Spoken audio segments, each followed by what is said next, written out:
Hi everyone, it's Tracey here from Art Fibre Stitch. Today we're going to have a little look at paper collage, paper art. Really, it's just sticking things down that you like. So we're going to have a go at that. Here's some old ones that I did quite a while ago, but it reminded me. You know, that's a little bit of tissue stamp mold. And here we've got micro beads, got bits of tissue paper, we've got stamped paper, we've got a lot of cutouts from magazines and from nice paper. But see how it sort of tells a bit of a story? I think so. I've got a hand here and I've done a little ball that she's holding. You know, I think there's a bit of a story. And this one here with this lovely foxy, yeah, that it says Milan there on those canisters, so I'm thinking, here we are. This looks like an old place in Europe. Maybe it's Milan. So let's get started on a new project. And I'm going to use one of those canvas boards. You know, you can buy them quite cheaply. This is probably about 10 by 8 inches or something like that. I'm using some PVA glue or white glue or craft glue.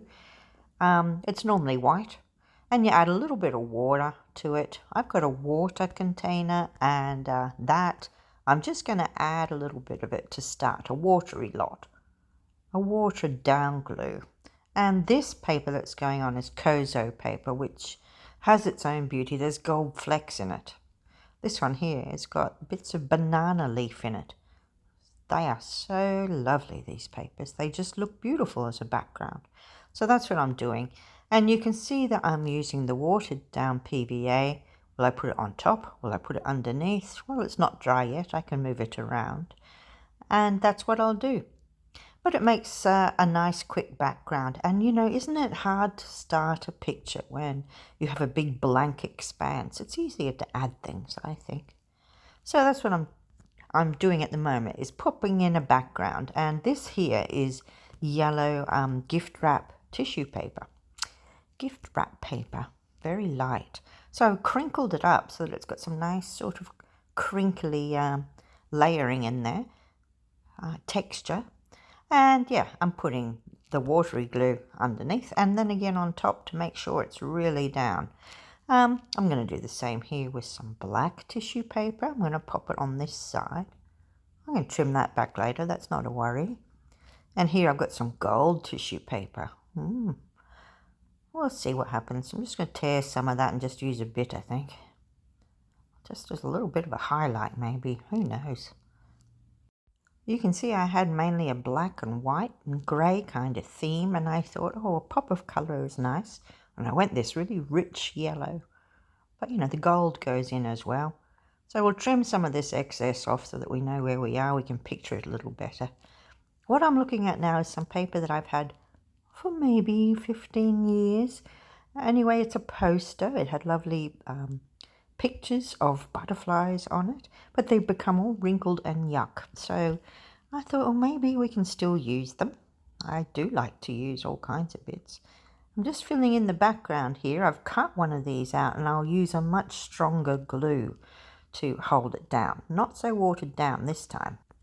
And then we'll continue on. I'm just filling in any gaps that are still there in that background. See how I can just crinkle it up and mold it whatever shape I want. This tissue paper, it's great stuff. I don't have to be very precise in any way. And I just want to show you as well, you're just using a single layer of this gift wrap kind of tissue paper. You can actually see through it. You can use it to blend different things when you've got to worry about, you know, you don't like that edge and you wished it didn't show up so much. This paper is another specialty paper. I think it's made by when you drop water drops or something on it. That's what it looks like. So I'm just using a bit of it. I tear it to make it nice. And I think, oh, you know, that's pretty good on that edge there. Maybe we'll make it look like that's like a, I don't know, a wall or something, a broken down wall. See how the glue comes through. And I've definitely saturated it. It's definitely going to stay.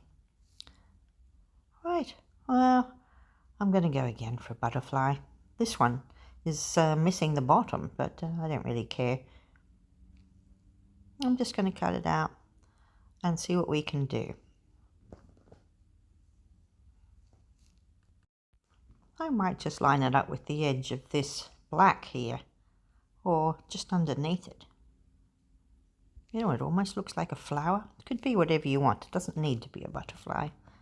All right, a couple of other things. I thought some nice musical notes. Old music books are great. And, you know, just try it in different places, see where you might like it. We can tint it later if it's not the right colour, but it's nice to have a bit of print or something in there. So here's a good spot. Pop that in. It's broken up some of that black. A little bit up the top as well, I think. There we are. And this stuff, well, it's some kind of packaging material, but it's very interesting, very textural.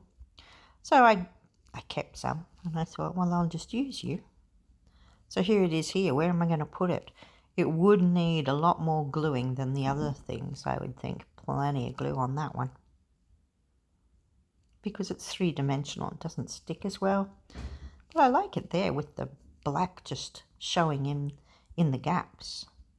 A little bit down here as well. Maybe some more tissue paper. There. I decide, well, why not? Let's have another butterfly. And can you see how the paper is so wrinkled and torn and bits of the pattern aren't there anymore? But, you know, it's aged. And we can make that work for us. Certainly not worth throwing out when they're so nice. So that's what I'm doing. And like I said, these ones that are particularly, they're a bit glossy. You know, they're not the same. The glue won't go all the way through. Look at this. This is a dried flower that I found. I just found it like that. It's a bit thick to do anything with, but I can take some of these lovely little, what are they, petals, stamens, fronds off it, and use them. And so I'm just using a bit of glue, popping them down, making sure I've got a bit more glue on the top. Quite a strong glue this time rather than watered down. And I even used some here to be the antennas on the butterflies. Why not? Now, what other fun things can we try? I'm getting out this little box here of assortments. Oh, yes, we've got, what do you call them? Flakes, so like gold or silver or coppery kind of flakes. What's that? Garnet, crushed garnet, mica, all kinds of fun things that you can get. And like I was showing you those micro beads before, this is a powder. It's used in a lot of different crafts. Find it in scrapbooking shops or art places. You know, it's a little goes a long way. And I'm just dabbing some of it on. I'm sort of sprinkling it and hoping it'll stick to some of the glue, you know, do its own thing. And here, some gold flakes. They'll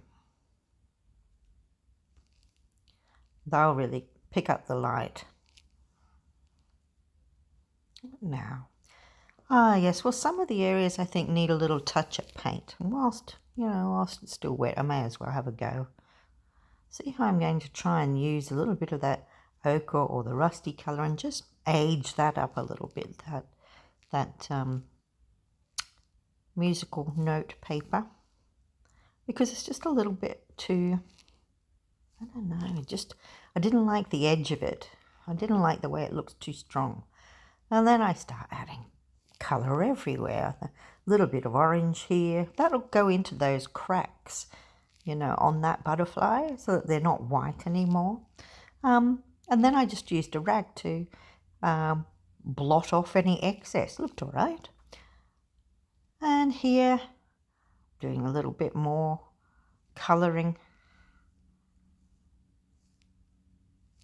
Let's have a closer look.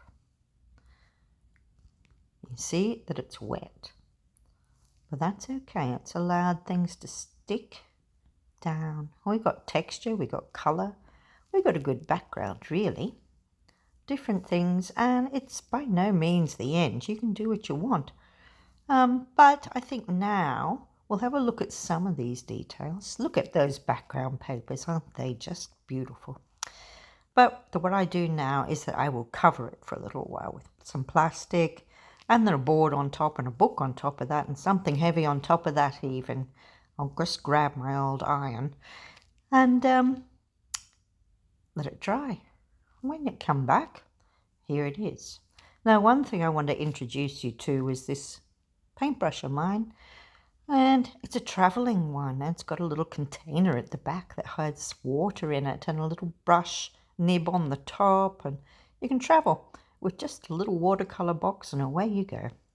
So here I am going to add a little bit more paint. Oh yes, I'm showing you there that you can just squeeze it and the water comes out the tip. So I've loaded up a little bit of black this time on my paintbrush, and it's a finer brush, and I'm just going to go around the edge of that butterfly so that I can see it a little better, you know, and then, well, really it's wherever you end up going with this. And it doesn't matter. I mean, I added some bits and then later I thought, I don't know about that. But I can cover it again. I can, after it's dried, I can do more with it. I can collage something on top of it. It doesn't really matter. And so you can just layer it up. I'm adding in a little bit more black on this one. And I do what I can to sort of make those bits and pieces in the background into one, or make it a little bit more like that anyway. See here I'm sort of shading the edge of that musical paper with a bit of watered down black, and it's almost like it's seeping into that, the black in the behind. So there we are. I might add in something here too, why not? So like I say, be brave. Let's just add in some lines trailing up through that black. I quite like the idea that it's something weathered like paint or wood or metal or something that's falling apart. You know, this is getting a real steampunk vibe, I think. But we'll work and we'll keep changing it. Right, see those lines that I'm adding in? I'm not doing much. I'm just following the contours that are already there in the papers that we've added. I load up a little bit of rust now, and I just pop a little bit of that in. We've got a bit of orangey rusty colour in the butterflies, so just trying to bring a bit more in. And because I've got a little bit that side, I might do a little bit this side. We've got those lovely stamens or petals from that flower. They're a rusty red. You'll see that when you see it closer later.